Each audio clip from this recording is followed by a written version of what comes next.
Welcome to Chalk Talk, a weekly preview of West Tennessee football featuring the Jackson Sun sports team here on jacksonsun.com.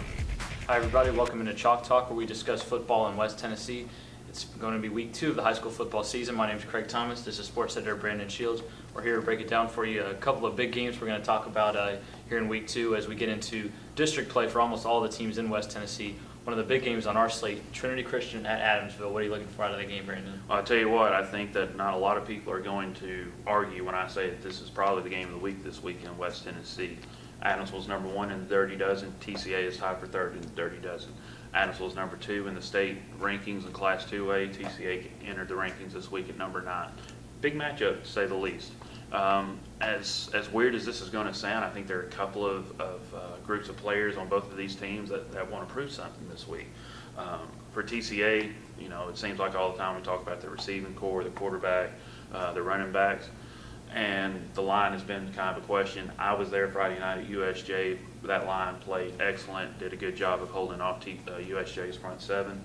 But I think there's a little bit that they want to prove when they go this week to Adamsville, because a lot of the talk over the last couple of years during the successful run that Adamsville has had over the last couple of years is that, well, they have all these gigantic 350-pound guys up front, and they pretty much just kind of pave the way for the backs to do whatever they want and help them win games.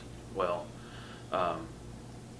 TCA's line wants to kind of say, well, we can match up with those guys and do just as good as them. And in the same token, when talking about Adamsville's line, there's also a set of backs on that team too. and they might feel that they get a little shortchanged because they say, well, we're pretty athletic as well. You know, yeah, we got a great line, but we're athletic too. You know, you don't just send anybody out there to run the ball and throw it and catch it. So I think Adamsville's backs and TCA's line are wanting to show that they're just as good, if not better, than their counterparts from the other team.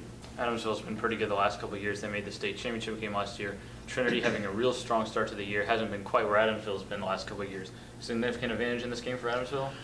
I don't know if necessarily you call that an advantage if you want to look at the past few years.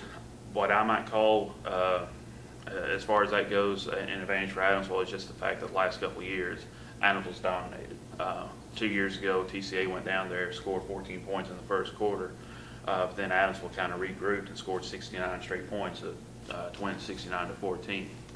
Then last year they came up to Jackson, and TCA did a better job, stayed with them for the first half, and competed well with them. But then Adamsville kind of pulled away in the second half, and the final score was 56-28. If I'm a 16, 17-year-old kid from TCA, I might be tempted to kind of have that in the back of my mind. But Coach Blake Butler at TCA and his coaching staff, they seem to be doing a pretty good job of keeping the focus on this week. Don't worry about what's happened in the past, good or bad. Northside and Cummington had both had really good year last year, both off the 2-0 start. So what are you looking for in that game, which will be at Covington? Both went undefeated in the regular season last year. Covington lasted one more week in the playoffs than Northside did. Covington managed to go for the 4A championship. To be honest with you, I didn't really expect either of these teams to be entering this game undefeated, but they're both 2-0. Covington has scored a lot of points, but Northside, I think, comes into this game a little more tested. They beat Dyer County in week 0 with really using their defense, particularly their secondary, as a weapon in that one to score some points. And then last week they did a good job of staying with Hardin County and scoring a couple touchdowns late to win 30-22. I'm not saying that Northside's going to win this, but I will say that they're probably just better battle tested going into this one.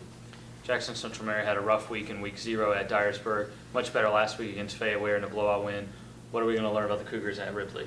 I think we'll learn a lot this week because, you know, last week or week 0, Dyersburg is probably up here for JCM as far as competition level goes.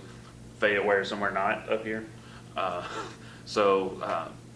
But it was a good win, and it was good just for the guys from JCM just to get a chance to execute what they're supposed to do and score some points and get that win under their belts.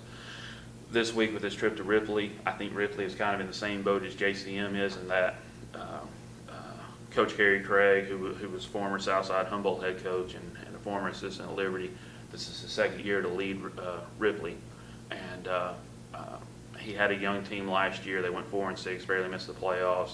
They've got high expectations this year. Some people even think that they may be a front runner for the district championship in 15 AA. With the talent that they have coming back, they scored a lot of points, but Oak Haven and Memphis Northside isn't exactly the toughest schedule to play against. So this is probably going to be a game where both teams find out a lot about themselves. Some of the other games that we've highlighted, and there will be a handful, this is just sort of a couple samples, but Milan and Crockett County, South Gibson will be at Martin Westview, Liberty is at Haywood, McKenzie is at Dresden, Huntington will play at Brewston. What are you looking for? What stands out to you, I guess, from those games? Well, the Humboldt-Brewston game, I didn't expect that one to be an undefeated matchup at this point, but Brewston has done a good job of moving the ball on the ground. Early on, they had 677 yards on the ground against South Fulton in week 0. Huntington, we all know about how good they are running the ball, and they showed some guts last week in beating Westview 20-19. That one's going to be a good matchup. Speaking of that Westview-Huntington game, Westview is 1 point shy of making this game with South Gibson as an undefeated matchup. They've had a couple of good games the last couple of years in week 10. Now they open up district play against each other. That one's going to be a good matchup. And then Milan versus Crockett County. As tough as Milan's schedule has been so far with Humboldt and Lexington, the competition level goes up even further as the stakes get higher with district play. Milan's never finished or started 0-2 in this century, and I don't know when the last time was, and probably nobody does, when the last time they started 0-3. But that has a possibility of happening. But I think we're probably going to see sometime in the next few weeks everything start to click for these young players from Milan. I don't know if it's going to be this week, but don't be surprised if you start to see it happen pretty soon. All right, well, plenty of coverage planned throughout the week, of course, as there will be every week throughout the football season.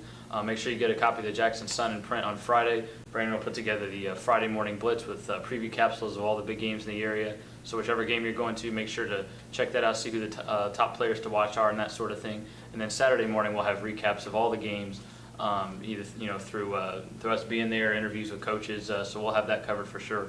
We're your source for high school football in West Tennessee.